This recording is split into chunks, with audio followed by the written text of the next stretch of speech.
ग्रह नक्षत्र अपनी किसी भी स्थिति में हो, रहें। और फिर आगे महाप्रभु एक और बात भी कह रहे हैं दूसरे सवैया में, यानी सब ग्रह अनुकूल है।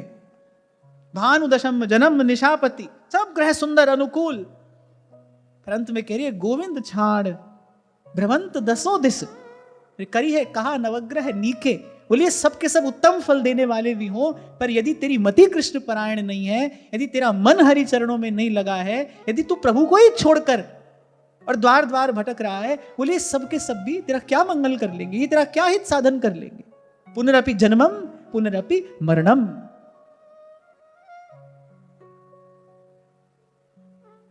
वज्र से लिख लीजिए ये बात अपने अपने हृदय के पट्ट पर, तापत्रय विनाशाय श्री कृष्णाय वयम। जिसके सिर ऊपर तू स्वामी, सो दुख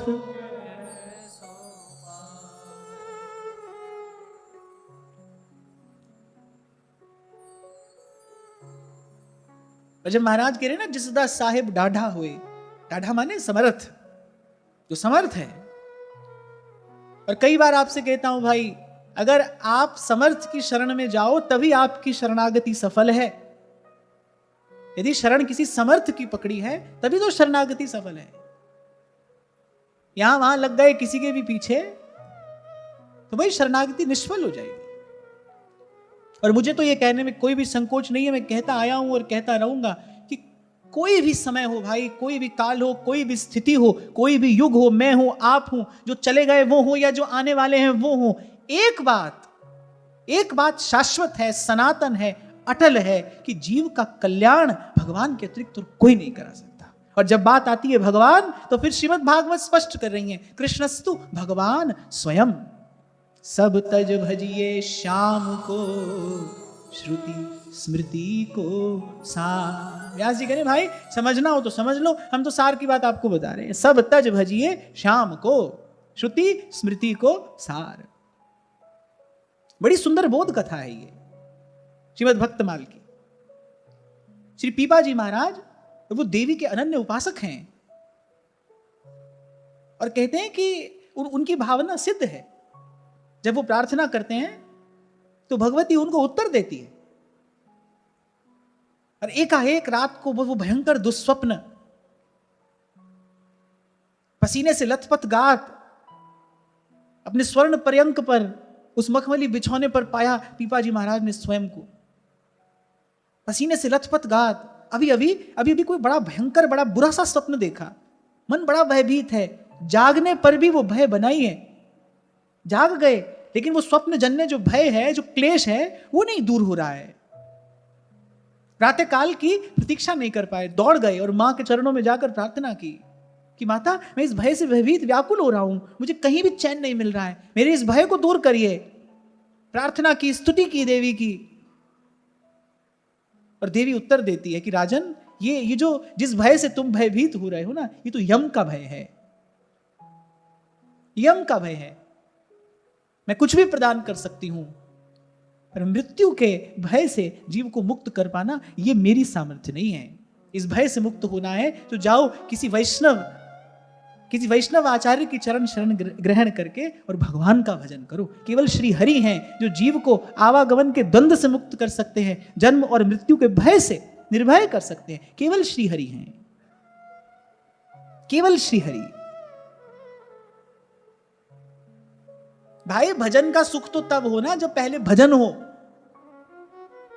आप कहते हो भजन में सुख नहीं है, भजन में आनंद नहीं आ रहा है, पहले भजन तो हो, भजन होगा तो भजन का सुख या भजन का आनंद मिलेगा। भजन तब तक कैसे होगा जब तक मन के तार कहीं कहीं अटके हैं, जब तक मति इस बात को पूर्ण रूपेण स्वीकार नहीं कर लेती, जब तक बुद्धि के भीतर यह बात बैठ नहीं जाती कि भजवे को दोई सुघर के हरिदास। जब तक मन किसी ना किसी प्रकार से किसी ना किसी के भजन में आपको लगाए है, तब तक भाई भजन ही नहीं हो रहा है। भजन का सुख कैसे मिलेगा, कैसे मिलेगा भजन का सुख?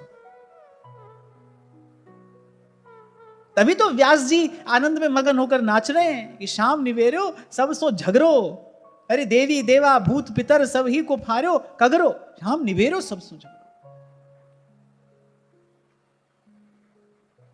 बड़ी देर लग जाती है ये बात समझ में आने में। हित तो की जय कमल नयन सो, कमल नयन। और जिनके जीवन में भजनानंद की वर्षा हो रही है, एक बार उनकी बात तो सुनो, उनकी बात तो सुनो।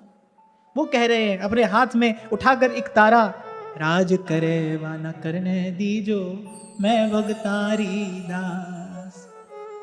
साधु सेवा नेम हमारो, साधु सेवा नेम हमारो, गोविंद मिलन री आस, माने गुरु गोविंद री आन। मीरा जी कह रही मुझे आन है गुरु और गोविंद दोनों की, माने गुरु गोविंद री आन, गोरल ना पूजा।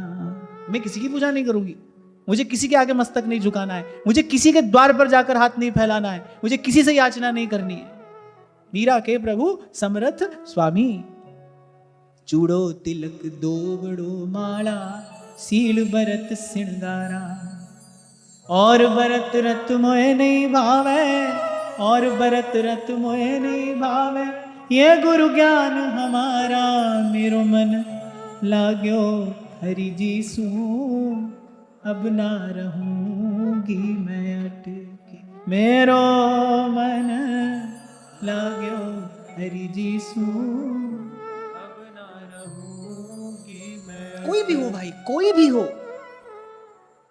वृंदावन के रसिक संत हो या भगवान के ये अनन्य भक्त हो, एक बात तो समान रूप से मिलेगी आपको। वहां तुलसी बाबा कह रहे हैं ना, एक भरोसो एक बल एक आस विश्वास।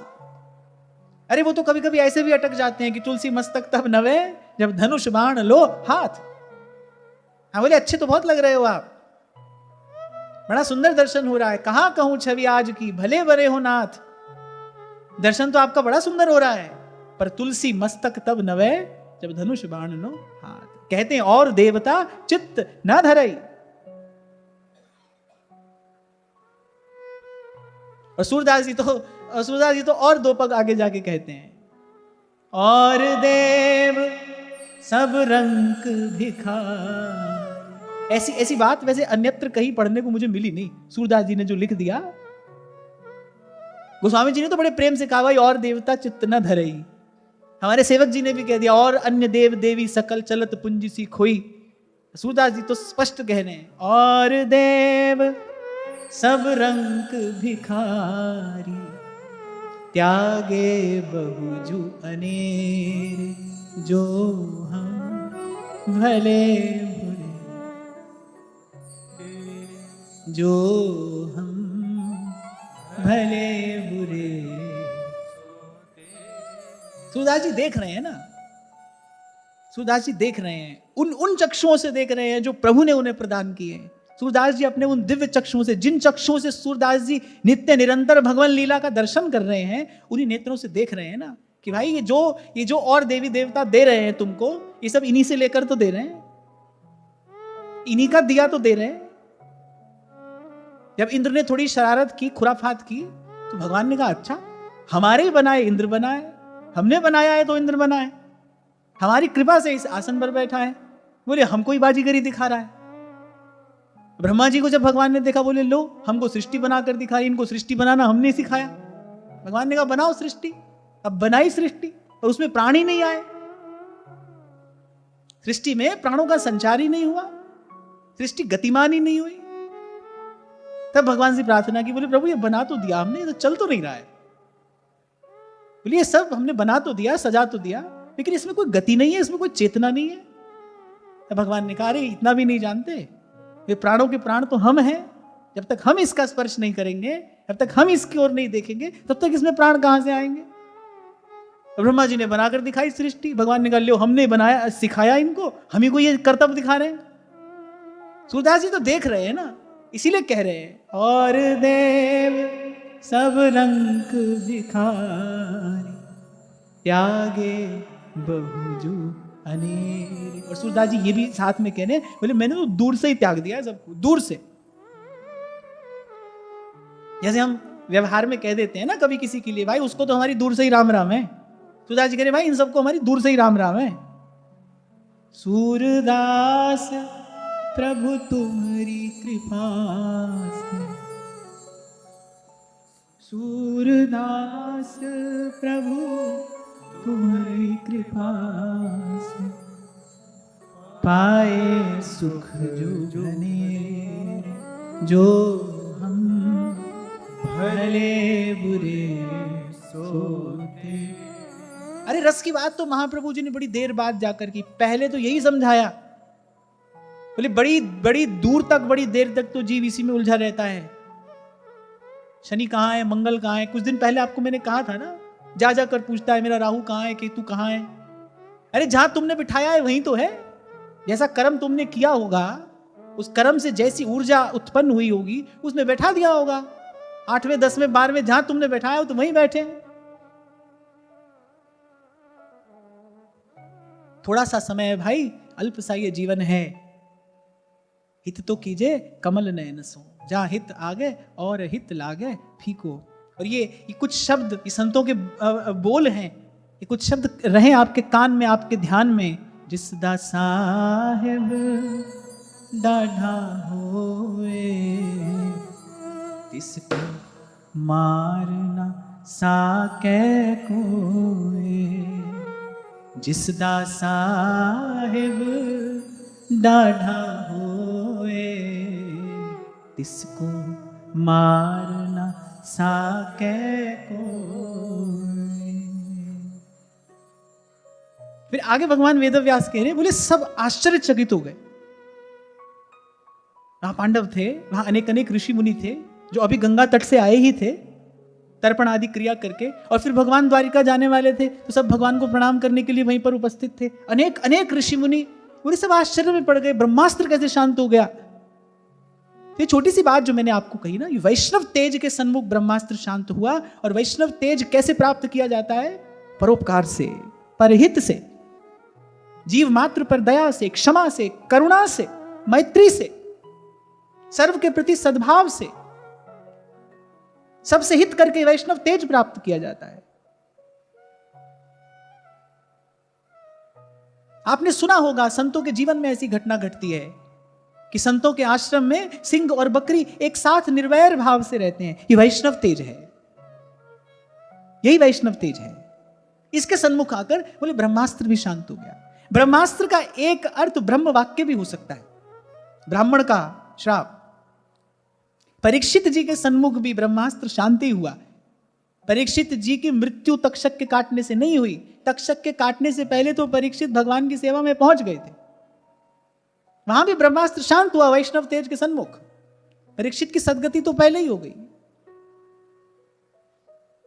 तो फिर भगवान वेदव्यास कहते हैं, भाई किसी को आश्चर्य नहीं करना चाहिए, क्योंकि ये जो सामने खड़े हैं ना, ये ऐश्वर्य की भी पराकाष्ठा है, ये माधुर्य की भी पराकाष्ठा है, और ये आश्चर्य की भी पराकाष्ठा है। इसलिए इनका नाम है कर्तुम अकर्तुम अन्यथा कर्तुम। जो किया जा सके ये वो भी करते हैं, जो ना किया जा सके ये वो भी करते हैं, और इन दोनों से बचकर कुछ रह जाए तो बोले ये वो भी करते हैं, ये वो भी करते हैं। कर्तुम अकर्तुम अन्यथा कर्तुम। इसलिए कोई ये ना सोचे ये कैसे हो गया, ये श्री कृष्ण है, यह आश्चर्य की सीमा है। और एक बात और कहकर मैं आगे बढ़ता हूं कि श्री कृष्ण जैसे तो श्री कृष्ण ही हैं, इनके जैसे बस यही हैं। हाँ, इस बात पर तो आप बजा सकते हो ताली। श्री कृष्ण जैसे श्री कृष्ण है। कृष्ण जिनका नाम है, गोकुल जिनका धाम है, ऐसे श्री गोपाल को बारंबार प्रणाम है, बारंबार प्रणाम है। मावंस्ता ये तदाश्चर्यम सर्वाश्चर्यमयेच्युते, य इदं मायया देव्या सृजत्यवती हन्त्यजः। भगवान वेदव्यास कह रहे बोले श्री कृष्ण तो सर्वाश्चर्यमय है। और आश्चर्य उसी को ही तो कहते हैं जो जो बुद्धि की गणना में न आए, बुद्धि सोचकर विचार कर जिसकी कल्पना ना कर सके, वही तो आश्चर्य होता है। उसी को तो कौतुक कहते हैं, आश्चर्य। और बोले श्री कृष्ण सर्वाश्चर्यमय है, उनकी एक एक लीला आश्चर्य ही है, इसलिए बुद्धि से नहीं समझी जाती। श्री कृष्ण की कोई भी लीला बुद्धि से नहीं समझी जाती। तो जब भगवान जाने लगे तो पांडवों को तो ऐसा लगा कि जैसे प्राण जा रहे हैं शरीर से। श्री कृष्ण के मुखचंद्र को देख देख कर ही तो पांडव जीवन धारण करते हैं। और मैं तो कहता हूं कि एक बार संत की, गुरु की कृपा से जिसको एक बार इस बात का किंचित अनुभव हो जाए ना, किंचित श्री कृष्ण का चरणाश्रय प्राप्त हो जाए, किंचित अपने जीवन में भगवान के होने का अनुभव हो जाए, एक बार हो जाए। जैसे ध्रुवदास जी लिखते हैं ना, 3 लोक को राज सुख और देखो तुला चढ़ाए, पर निमिष प्रेम सुख गर्व अति ते ही आगे घट जाए। एक क्षण का जो सुख है ना, श्री कृष्ण के आपके जीवन में होने की जो वो अनुभूति है, वो जो अनुभव है, उसके सामने सब नीरस है, सब फीका है। एक बार वो अनुभव हो जाए, पर उस अनुभूति के लिए ये एक शर्त लगाते हैं, अनन्यास चिंतयन्तो मां। बोले अनन्य भाव से कोई हमारा चिंतन करे। मैंने आपको पहले भी शायद संकेत किया था, अनेक देवी देवताओं को प्रसन्न करने की अनेक विधियां हमारे शास्त्रों में, पुराणों में लिखी हैं, कही हैं, और वो अपने अपने स्थान पर सब ठीक हैं। पर श्री कृष्ण कैसे प्रसन्न होते हैं? बोले श्री कृष्ण केवल इनको चाहने से प्रसन्न होते हैं। कोई किसी के मन में तीव्र उत्कंठा हो, वो श्री कृष्ण को आकर्षित करती है, खींचे चले आते हैं श्री कृष्ण उसकी ओर। अगर किसी के हृदय में तीव्र उत्कंठा है तो। स्वामी श्री रामसुखदास जी महाराज एक बात कहा करते थे, बोले कि ऐसा नहीं है कि जब हमारा अंतःकरण शुद्ध हो जाएगा तब हमको भगवान मिलेंगे। बोले भगवान तो केवल भगवान को मिलने की इच्छा से मिल जाएंगे, और बाकी तो जीव शुद्ध भगवान से मिलने के बाद होता है, मिलकर शुद्ध होता है। जब तक नाले का पानी गंगा में मिले नहीं, तब तक वो निर्मल पवित्र कैसे हो सकता है? जब गंगा जी की धारा में एक हो जाता है, जब गंगा की धारा स्वीकार कर लेती है उसे, तब सूरदास जी लिखते हैं ना, एक नदिया एक नार कहावत, मैलो नीर भरो, और जब मिल दो एक बरन भय सुरसरी नाम पर। तभी संत कहते हैं अपनी ओर देखकर भजन नहीं करना भाई, हमको अपनी योग्यता सामर्थ्य नहीं देखनी है, बस दीन होकर सतत निरंतर प्रार्थना करनी है। ये जो आज मैंने 2 शब्द आपसे कहे ना, ये बड़े काम के हैं। बार बार कहिए प्रभु से, प्रभु मैं आपका हूं और मेरा ध्यान आपको रखना है, मैं अपना भला बुरा नहीं जानता हूं।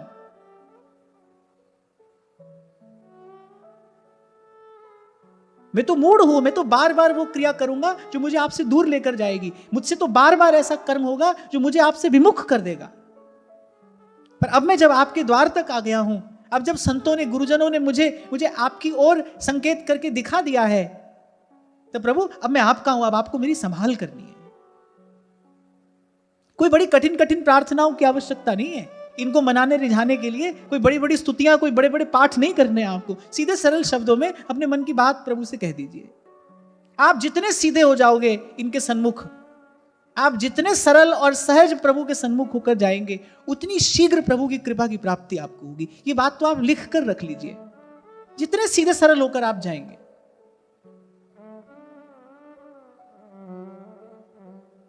अरे भाई प्रभु को जान लेने के बाद, प्रभु की कृपा से प्रभु को जान लेने के बाद संत कह रहे हैं, ज्ञान त्यान किछ कर्म ना जाना, सार ना जाना तेरी। महाराज कह रहे हैं, तीर्थ व्रत को नहीं अंदेशा। अंदेशा समझते हैं ना, अनुमान। बोले उस विधि का तो मुझे कोई ठीक प्रकार से ज्ञान नहीं है, अनुमान भी नहीं है। तीर्थ व्रत को नहीं अंदेशा, तुम्हारे चरण कमल का भरोसा।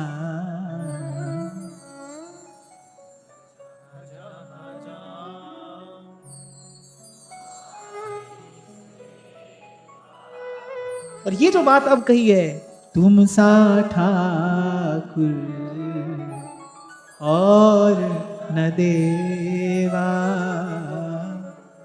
साची प्रीत।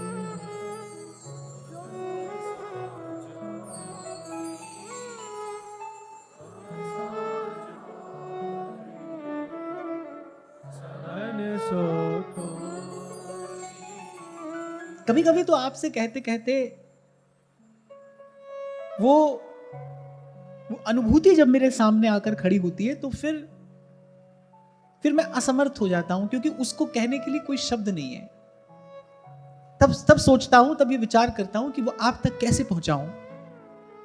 फिर मुझे लगता है कि भाई जो मुझे अनुभव करा रहा है वही आपको भी अनुभव कराएगा। जिसने मुझे अपने होने का अनुभव कराया है वही समर्थ है, वही आपको भी अनुभव कराएगा। और प्रार्थना करता हूं कि आपको कराए। तुम्हारी कृपा ते तुद पिछाना, तू मेरी ओट, तू है मेरा मां। सब कुछ कीता तेरा होवे,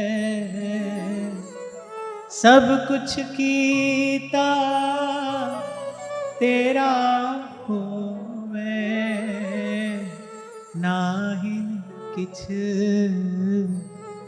साड़ा जी। और इनके अतिरिक्त कोई नहीं है जो सदा सर्वकाल आपकी रक्षा कर सके। प्रभु के अतिरिक्त कोई नहीं है जो सदा सर्वकाल आपकी रक्षा कर सके। तो भाई पल्ला उसी का पकड़िए ना, जो सदा संगी हो और सदा सहाय। तू मेरा राखा सबनी थाई, तापो के आपको एक और बात कहूं, मैं प्रभु का हूं, ये जो भाव है ना, ये अभेद्य कवच है। त्रिलोकी की कोई शक्ति इसको नहीं भेद सकती है। मैं प्रभु का हूं, केवल एक जो भाव है, इस भाव का चिंतन, इस भाव का मनन आपके चारों तरफ एक अभेद्य कवच का निर्माण करता है। उसे कोई शक्ति नहीं भेद सकती। ये जो घटना जिसकी आज हम यहां चर्चा कर रहे हैं, चिंतन कर रहे हैं, कि अश्वत्थामा ने कोई साधारण अस्त्र नहीं फेंका है, ब्रह्मास्त्र है। श्री कृष्ण का ही दिया हुआ आशीर्वाद, श्री कृष्ण की ही दी हुई शक्ति है ब्रह्मास्त्र को, कि भाई इसका कोई प्रतिकार नहीं कर पाएगा। ये अमोघ है, ये अपना कार्य करके ही लौटेगा। एक बार संधान किए जाने के बाद ये अपना कार्य करके ही लौटेगा। फिर भगवान ने आश्चर्य कर दिखाया। और किसके लिए? कह रहे भगवान भक्त वत्सल है। भाई भक्त के लिए कुछ भी करेंगे, कह रहे कुछ भी करेंगे, भक्त के लिए कुछ भी करेंगे।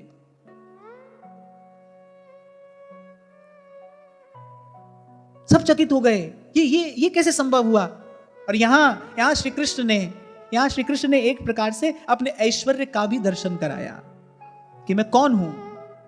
जैसे गीता में भगवान ने अर्जुन से कहा ना, गीता में भगवान ने अर्जुन से बिल्कुल सीधा स्पष्ट कह दिया, बोले बेटा जिसको योगी यति मुनि खोजते हैं ना, वो मैं ही हूं। जिसे कोई भगवान, कोई परब्रह्म, कोई परमात्मा, कोई ईश्वर, कोई जगदीश जगन्नाथ कहता है, वो मैं ही हूं, तेरे सामने खड़ा हूं, मैं ही हूं। इसीलिए गीता में मुझे तो श्री कृष्ण की अपार करुणा का दर्शन होता है। अर्जुन पर अपार कृपा कर रहे हैं भगवान, करुणा करके भगवान ने सब रहस्य बता दिया।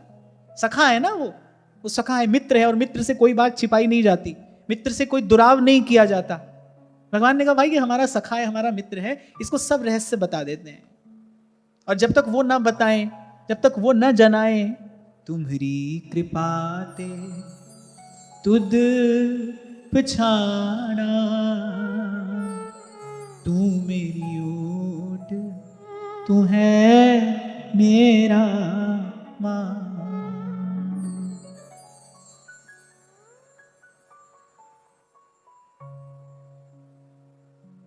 एक छोटी सी बात आपसे पूछता हूं, फिर आगे बढ़ेंगे। कभी कभी क्या होता है कि जैसे दीक्षा लेने के लिए जब साधक लोग आते हैं ना, अधिक तो नहीं होता है ऐसा, पर उसमें भी कभी कभी ऐसा होता है, 2 4 5 अंगूठी पहने हुए होते हैं। मन तो करता है रखा लूं अपने पास, ये सब उतरवा के रखा लूं भाई, ये जब तक हाथ में है तब तक हम आपके हाथ में इस नाम की माला नहीं पकड़ा सकते, क्योंकि हमारे महाप्रभु जी की तो पहली शर्त यही है, पहली शर्त यही है, सुख चाहत हरिवंश हित फिर कृष्ण कल्पतरु से। और कृष्ण का भजन तो भाई अनन्य होकर ही किया जा सकता है। इसीलिए मैंने कहा अगर आपको भजन में सुख नहीं मिल रहा है, भजनानंद का अनुभव नहीं हो रहा है, देखना भजन भी कर रहे हो कि नहीं, क्योंकि भजन तो अनन्य होकर ही किया जाता है। सब छोड़कर सब तज भजिए नंद कुमार, हो गया ना सब जो कुल का धर्म है, जो लोकाचार है, वो सब हो गया। ये सब श्री कृष्ण के चरणों तक पहुंचाने के लिए था। श्री कृष्ण के चरणों में पहुंच जाने के बाद इसकी कोई आवश्यकता नहीं रह जाती कि जितने सब साधन हैं, जहां लगी साधन वेद बखानी, जितने सब साधन हैं ये सब भगवान के चरणों में जीव को पहुंचाने के लिए है। प्रभु के चरणों में पहुंच जाने के बाद फिर अन्यत्र देखना, ये तो महामूढ़ता है। गोपियां नहीं आई भगवान की बात में, भगवान ने कहा कि ये तो धर्म नहीं है, ये तो उचित नहीं है, ये मर्यादा नहीं है। गोपियों ने कहा वाह जगत गुरु जी, ये सब बात जो आप हमको समझा रहे हो हम भली प्रकार से जानती हैं, ये सब आप तक पहुंचने के लिए है, आप तक पहुंच जाने के बाद इसका विचार नहीं किया जाता है। अब श्री कृष्ण मंदी मंद मुस्कुरा रहे हैं, बोले इनको ऐसी बुद्धि की प्राप्ति कहां से हो गई? बोले क्योंकि इन्होंने श्री जी की चरण रेणु अपने मस्तक पर धारण की है। बोले इनको अब हमारी माया नहीं छल सकती। यत्पादाम्बुरुहै करेणु कणिकाम्, ये उनकी चरण रेणु अपने मस्तक पर धारण करके आई है। बोले इनको तो अब हम भी नहीं बना सकते, अब तो इनके सन्मुख समर्पण कर देना ही उचित है। ये पात्र हैं, इनको अब रसदान करना चाहिए। श्री जी की चरण रेणु है इनके मस्तक पर। समझ लेने की बात है, ये बात समझ लेने की है। ये जो आज घटना घटी, आज जो जिस घटना की हमने चर्चा की, कि भाई एक समय ऐसा आ गया जब ना पांडवों की शक्ति काम आ रही है, ना धर्म काम आ रहा है, कुछ भी काम नहीं आ रहा। अश्वत्थामा ने तो चला दिया ब्रह्मास्त्र, और वो केवल उत्तरा के गर्भ को ही नष्ट करने नहीं आ रहा था, पांचों पांडवों की तरफ भी 5 बाण आ रहे थे। अब कौन बचाए? अब कौन बचाए? अब यहां तो ना धर्म काम आएगा, ना शक्ति, ना बल, ना बुद्धि, ना विद्या, न तेज, न बल, न वीर्य शौर्य पराक्रम, कुछ भी नहीं। यहां कौन काम आएगा? कौन मिटाए उसे जिसको राखे,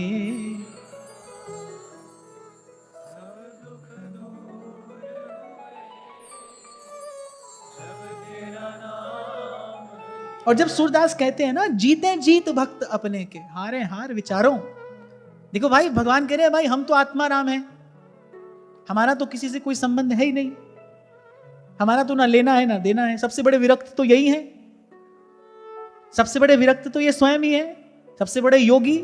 उत्तरा ने पहला संबोधन ही भगवान को ये दिया, पाहि पाहि महायोगिन देव देव जगत पते।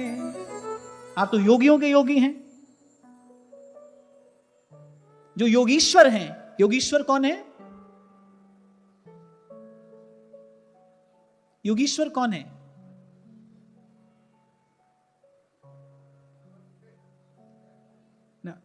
श्री कृष्ण योगेश्वर हैं, योगीश्वर भगवान शंकर हैं। सब योगियों के जो आराध्य है, जो ईश्वर हैं, वो भगवान शंकर हैं। और ये कौन है?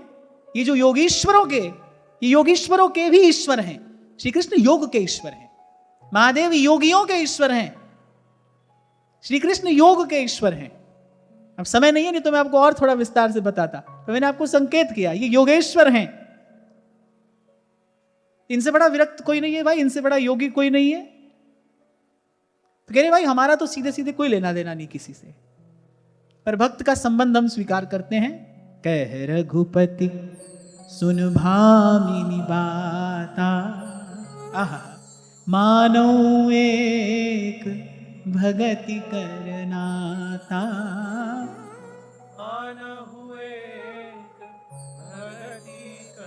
भगवान के लिए भाई और कोई बात हमारे पास लेकर आए तो हम नहीं सुनते हैं, भक्ति का नाता कोई लेकर आए तो फिर हम स्वीकार करते हैं। मानव एक भगति करी नाता। और फिर सूरदास कहते हैं कि भाई जब भक्त से नाता बना लिया तो फिर जीते जीत भक्त अपने, हारे हार विचारो, सूरदास सुन भक्त विरोधी, चक्र सुदर्शन जारो, चक्र सुदर्शन जारो, हम भक्तन के भगत हमारे, हम भक्तन के भगत हमारे। और भाई मुझे तो नहीं लगता कि मनुष्य जीवन का इससे सुंदर कोई और फल हो सकता है। किसी को इस जन्म जीवन में ये संबंध रूपी निधि प्राप्त हो जाए, कि नाता भगवान से जुड़ जाए, श्री कृष्ण का अनुभव हो जाए, श्री कृष्ण के ऐश्वर्य का, माधुर्य का, इनके आश्चर्य का किंचित अनुभव हो जाए। और अनुभव कैसे हो? तुम्हारी कृपा थे तुद पिछाना। और कोई इनकी कृपा का पात्र कैसे बन सकता है? कह रहे अनन्य भाव से इनका चिंतन करके।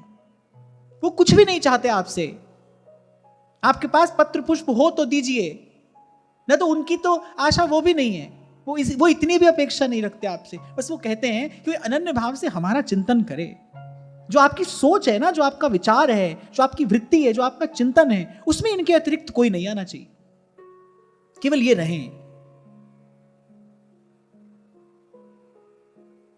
और मैं फिर कहूंगा भाई कि वो अनुभव कैसा है उसको बताने के लिए शब्द तो नहीं है, पर प्रार्थना करता हूं वही समर्थ है जिसने मुझे अनुभव कराया वो आपको भी कराए। क्योंकि भाई जो गांठ खुलती है ना, अविद्या की जो ग्रंथि खुलती है, सूरदास कहते हैं वो तो उसी अनुभव के बाद खुलती है। जब जीवात्मा को उसका अनुभव हो जाता है, जब वो किंचित वो जो झोंका लगता है ना उस कृपा की पवन का, और अनादिकाल से त्रिताप से तप रहा जो ये जीव है, जब उस शीतलता का अनुभव पहली बार करता है, और उस अनुभव के बाद आपको न कुछ पकड़ना है न कुछ छोड़ना है, फिर ना कुछ पकड़ने को रह जाता है ना कुछ छोड़ने को रह जाता है। फिर तो गिरधर धनी धनी मेरे गिरधर, मात पिता सुत भाई, गिरधर धनी धनी मेरे गिरधर, मात पिता सुत भाई। और यहां पर आकर मैं प्रणाम करूं, बार बार प्रणाम करूं श्रीमद् भागवत को, कि श्रीमद् भागवत का ये प्रताप भी है और ये प्रसाद भी है कि ये मति को कृष्ण परायण कर देती है। अगर कोई शुद्ध भाव से श्रीमद् भागवत जी का आश्रय लेना तो ये जीव की गति मति को मोड़ देती है श्री कृष्ण की ओर। श्रीमद् भागवत के आश्रय के बाद जीवन में केवल कृष्ण रह जाते हैं, केवल कृष्ण, केवल कृष्ण। भाई इनको रहने के लिए पूरा पूरा स्थान चाहिए, पूरा पूरा स्थान। फिर कोई और वृत्ति, कोई और चिंतन, कोई और विचार वो ये स्वीकार नहीं कर सकते। तभी तो कहा था दुर्योधन से, बोली भाई या तो मैं अकेला रहूंगा या फिर ये मेरी सारी संपदा, सारी विभूति, सारी शक्ति ये सब कोई ले जाए, और या मैं अकेला निशस्त्र अकेला मैं रहूंगा। कहते हैं जब रथ सजाकर आए ना युद्ध के पहले दिन, भगवान जब सारथी के स्थान पर बैठकर आए, अर्जुन ने नहीं कहा था आप मेरे सारथी बनिए, अर्जुन ने नहीं कहा था, ये तो श्री कृष्ण की अच्छा थी। प्रेम के बस अर्जुन रथ हाँ क्यों भूल गए ठकुराई, सबसे ऊंची प्रेम सगाई, सबसे ऊंची। अब जो रथ होता है ना उसमें सारथी का स्थान नीचे होता है, जो रथी होता है उसका स्थान ऊंचा होता है। श्री कृष्ण आए, कहा अर्जुन तुम्हारा रथ भी सज्ज है और तुम्हारा सारथी भी सज्ज है। अर्जुन ने कहा कि मैं आपको इस स्थान पर नहीं बैठा सकता, आपका स्थान नीचे है। भगवान ने कहा कभी कभी स्थान ऊपर और नीचे नहीं, आगे और पीछे देखा जाता है। भगवान ने कहा ये मत देख कि मैं तेरे नीचे बैठा हूं, ये देख मैं तेरे आगे हूं। और सूरदास जी कहते हैं, मुझे इस समय वो पद स्मरण नहीं है, सूरदास जी कहते हैं अर्जुन पर आने वाले सब प्रहार भगवान अपने वक्षस्थल पर झेलते हैं। विभीषण भी जब आ गए शरण में, जब विभीषण आ गए शरण में तो कुपित होकर और चलाई थी ना शक्ति इंद्रजीत ने, वो प्राण ले लेती विभीषण के। विभीषण को एक और करके भगवान सम्मुख आकर खड़े हो गए।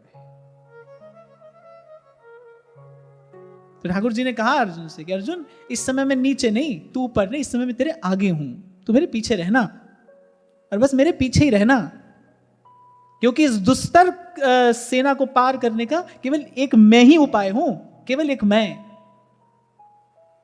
बहुत कुछ कहती है ये घटना महाभारत की। भगवान ने कहा या तो कोई भाई मुझसे सब ले जाए, सब ऐश्वर्य माधुर्य। भगवान कहते कोई या तो हमसे भाई सब ले जाए, सारा ऐश्वर्य ले जाए, हमारी सारी शक्ति विभूति सब। फिर दूसरी ओर कह रहे भाई हम अकेले हैं, अकेले मैं रहूंगा। और मैं तो बार बार मन ही मन प्रणाम भी करता हूं और मन ही मन बलिहारी भी लेता हूं अर्जुन के भाव की, कि कहा केशव मुझे बस केवल आपका हाथ चाहिए, बस केवल आपका साथ चाहिए, आप रहिए। आप हैं तो मैं निर्भय हूं, आप हैं तो मैं निश्चिंत हूं। और बस इतना ही कहकर मैं अपनी वाणी को विराम दूं कि जिसको भी जीवन में निर्भयता की इच्छा है, जिसको भी जीवन में निश्चिंतता की इच्छा है, तो उसके लिए तो भाई मार्ग यही है, एक ही है, यही है, एक यही है जो जीव को निर्भय भी कर सकते हैं, निश्चिंत भी कर सकते हैं। जिसदा साहेब डाढ़ा होए, इसको मार न साके कोई। और फिर मैं कहता हूं कि भाई हम लोग तो बड़भागी हैं, हमको प्रभु का नाम मिला, प्रभु का धाम मिला, प्रभु कृपा करके अपनी लीला इस कथा सुधा का आपको मुझे पान करा रहे हैं। प्रभु की कृपा की बयारी तो आपको मुझे लाकर यहां बैठाती है।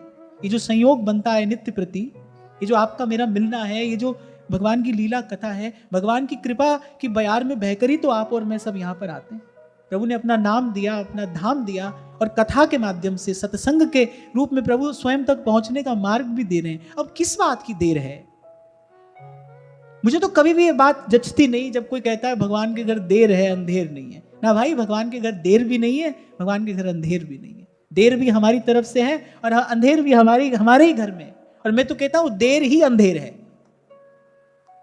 प्रभु की ओर चलने में जो देर है ना, बस वो देर ही अंधेर है। तभी तो महाप्रभु कह रहे हैं कि हरि पद भज और न विलंब कर। बोले देर मत करो, क्यों ना बिन कष्ट रस सिंधु को पीजिए।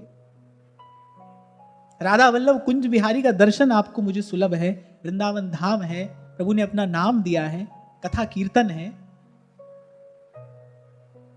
अब तो भाई चाहिए तो आपको अपनी कृपा चाहिए। स्वामी जी महाराज जी बात कहते थे, श्री राम सुखदास जी महाराज, वो कहते थे भाई इष्ट की कृपा तो है ही कि मनुष्य का जन्म मिला, और बोले गुरुजनों की भी कृपा है, आचार्यों की कृपा है कि भारत भूमि में जन्म मिला है।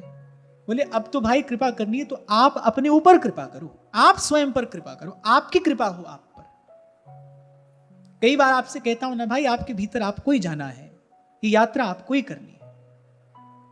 बस इसी प्रकार प्रभु के स्वरूप और स्वभाव का चिंतन होता रहे, भजन होता रहे, और एक ना एक दिन ये श्रवण से शुरू हुई ये यात्रा आत्मनिवेदन तक पहुंच जाए। इसी भाव के साथ आज की चर्चा श्री जी के चरणों में निवेदन करते हैं। महाराज श्री के चरणों में प्रणाम। आप सबके हृदय स्थित प्रभु को